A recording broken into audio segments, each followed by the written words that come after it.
السلام علیکم ناظرین، میں ہوں محمد شعیب اور آپ دیکھ رہے ہیں شیل ٹی وی۔ ناظرین، جیسا کہ آپ جانتے ہیں کہ جب تراویح اپنے اختتام کو پہنچتی ہے اور ختم القرآن کا سلسلہ جو ہے وہ شروع ہو جاتا ہے، تو یہ جو تراویح پڑھانے والے حضرات ہوتے ہیں ان کو ڈھیروں مبارکبادیں موصول ہوتی ہیں، اور اس کے علاوہ جو ہے انہیں کپڑوں کے تھیلے دیے جاتے ہیں، انہیں مٹھائیاں دی جاتی ہیں، انہیں پیسے دیے جاتے ہیں۔ تو کیا یہ جو حفاظ اکرام ہیں جو تراویح پڑھا رہے ہیں، کیا ان کو پیسہ دینا چاہیے؟ کیا ان کو مٹھائی کے ڈبے دینے چاہیے؟ ان کو مبارکباد دینی چاہیے اور ان کو جو ہے کپڑوں کے تھیلے دینے چاہیے یا نہیں؟ آئیے جانتے ہیں حضرت مولانا علامہ خضر بکھری صاحب سے، وہ اس حوالے سے کیا فرماتے ہیں۔ جس امام آپ کو تراویح پڑھا رہا ہے اس کو اگر کپڑوں کا جوڑا بھی تم نے دیا نا تو نماز تراویح پورے مہینے کی نہیں ہوگی، آخر پہ کرتے ہو بہانے۔ اس امام کو کپڑوں کا جوڑا بھی دیا تو پورے مہینے کی تراویح نہیں ہوگی، یہ ٹریننگ ہوگی، کیونکہ تراویح محض قربت ہے اور قربت کا عوض نہیں ہوتا۔ اگر عوض رکھا گیا تو پھر اس کا ثواب نہیں ہوگا۔ اس لیے کوئی لوگ بہانے کرتے ہیں جی ویسے خدمت کر دیتے، ویسے کبھی نہیں کی، تراویح پڑھائی تب خدمت کی ہے تم نے، ویسے کرتے تو پہلے بھی کرتے، تو امام کو ایک ٹکا بھی دیا ثواب سارا جائے گا۔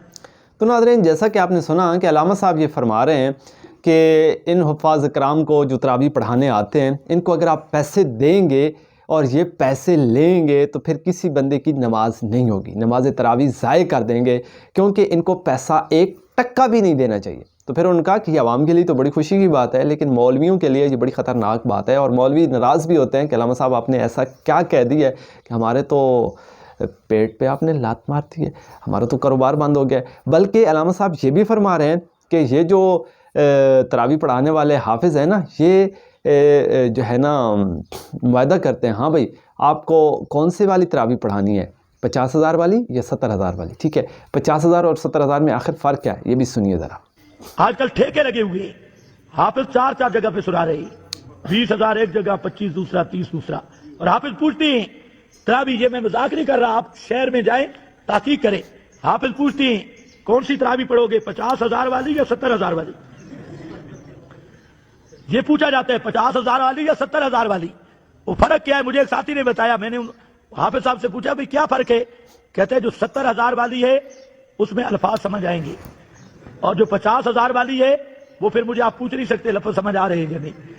تو ناظرین، آپ نے سنا کہ یہ جو قاری ہیں، یہ جو حافظ ہیں، یہ ریٹ طے کرتے ہیں باقاعدہ۔ شہروں میں ایسا ہوتا ہے کہ یہ باقاعدہ ریٹ طے کیے جاتے ہیں کہ ہاں بھئی 50,000 والی تراویح آپ کو چاہیے یا 70,000 والی؟ 50 والی میں الفاظ سمجھ نہیں آئیں گے، یعلمون تعلمون، اس کے علاوہ کچھ نہیں سنائی دے گا، اور جو 70,000 والی ہے اس میں الفاظ سنائی دیں گے، سمجھ آئے گی۔ ٹھیک ہے، تو کیا قرآن اس طرح سے پڑھنا ٹھیک ہے؟ یہ آپ خود بتائیے کہ قرآن کا مذاق نہیں ہے کہ الفاظ ہی سمجھ نہ آئیں، آپ اٹھ رہے ہیں، بیٹھ رہے ہیں اور پڑھ رہے ہیں یعلمون تعلمون، اس کے علاوہ کچھ سمجھ بھی نہیں آتا۔ اور دوسری بات کہ پھر آپ طے کرتے ہیں، ریٹ فکس کرتے ہیں کہ اتنے پیسے دو گے تو میں تراویح پڑھاؤں گا، اگر یہ والی تراویح پڑھنی ہے تو اتنے پیسے، اگر یہ والی تراویح پڑھنی ہے تو اتنے پیسے۔ تو یعنی کہ یہ اسلام کے ساتھ سراسر مذاق ہو رہا ہے۔ ٹھیک ہے، کچھ کام تو ایسے ہونے چاہیے جو آپ محض اللہ کے لیے کریں، اور اس کا اجر جو ہے، اس کا بدلہ جو ہے وہ اللہ سے طلب کریں کہ جی میں لوگوں سے کچھ نہیں لیتا، بلکہ اس کا اجر جو ہے وہ اللہ ہمیں دے گا۔ دیکھتے رہیے شیل ٹی وی، مجھے دیجیے اجازت، تو ہمیں یاد رکھیے گا، اللہ نے کے بعد۔